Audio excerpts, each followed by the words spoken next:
Hello and welcome to my channel. Jessie here. Big warm welcome to those who are coming back. Thank you so much, and it's very good to have you here. And a big warm welcome to the new people. Hi. What's all this about? You'll just have to wait and see. And huge big up to my new subscribers. Hey guys, thank you for joining and trusting and seeing, you know what I mean?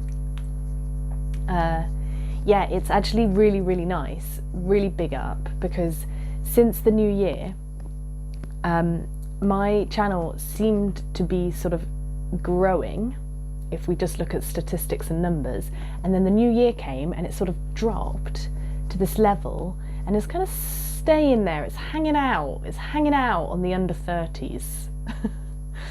And I'm not under 30, so it feels uncomfortable. No, I'm joking.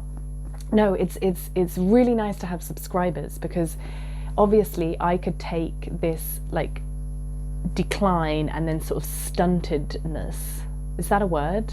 You know what I mean, as a reflection that my YouTube channel is not successful or is not going to be successful. And I've been thinking about it, and it's not true. And this is the thing about success, is we get to define it for ourselves.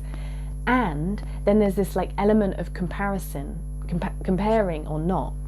So I realized, because I saw this video the other day and it said in it, comparison kills joy.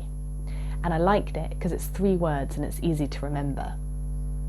And it resonated in me because it served me. So taking the YouTube channel as an example, right?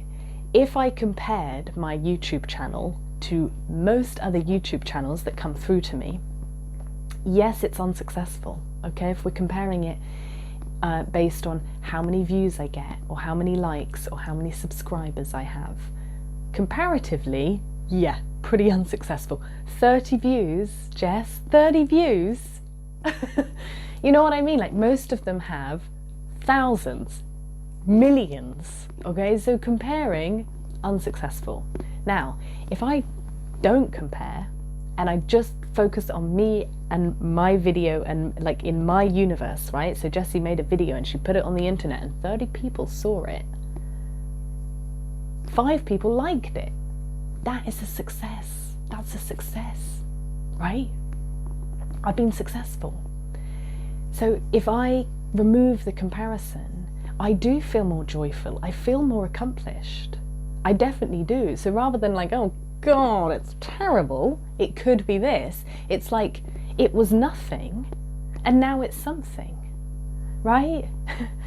And you subscribers this week have shown me that, because actually, even though it's only like I'm sort of capped at 30 views, I'm still reaching people, and I'm still reaching the right people, and I have a lot of faith in that. So yeah, it is really about defining success.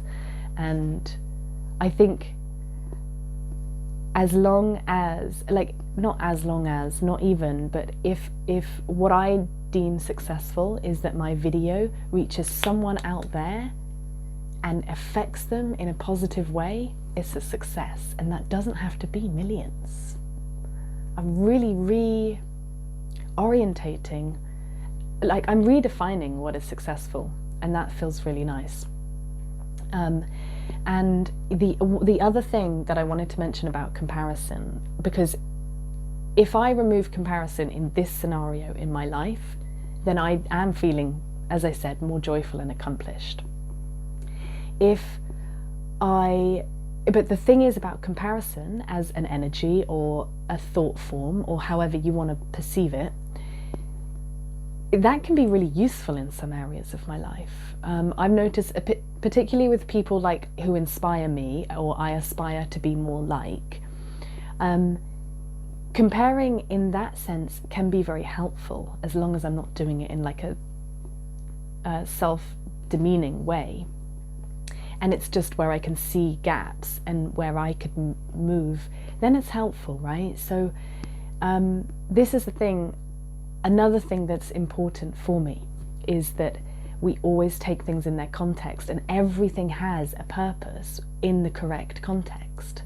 So comparation, what am I on about? Comparing in this scenario for me on YouTube wasn't serving me. Throw it out.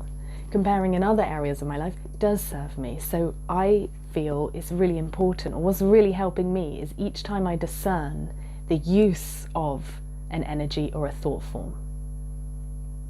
Something else has just popped into my head. It's like guilt and shame. Like, then they're uncomfortable feelings. They are. And of course it depends on the source, because more often than not in childhood we are shamed when we didn't know any better. We're still like learning. So it's not really appropriate. But guilt and shame can also be like a really good course correct, and it's important to feel like there's a reason that we feel them and they're uncomfortable. It's a nice course correct. So I really feel everything has a purpose in the correct context, and it's down to us as humans with our amazing bodies and brains to use that discernment that we have and decide, is it serving or not? Is it serving me? Is it serving others? Is it serving the greater good or not?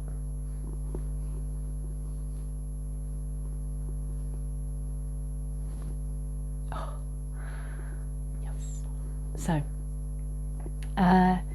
that's all from me, folks. So if you liked the video, like it. Another thing that I actually would like to do on this channel is create, because it's starting to happen, and thank you very much for those who always do engage, because I learn, like, this channel, I really want to cultivate a community of like we're walking each other home, right? So I jump on here, open my mouth, see what comes out, hope and pray that it is of service to some, hope and pray and trust that it's of service to whoever it reaches.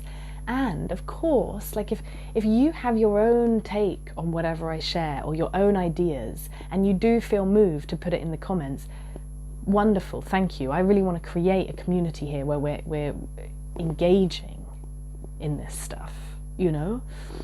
It's a two-way street, if you feel called to, okay? I do understand we're just randomers on the internet as well, so whatever makes you feel safe. And subscribe if you're new and you want to see, or you see where this is going. All right, if not, thank you anyway, if you're still here, and I love you, and have a beautiful day and a beautiful life. See you next time.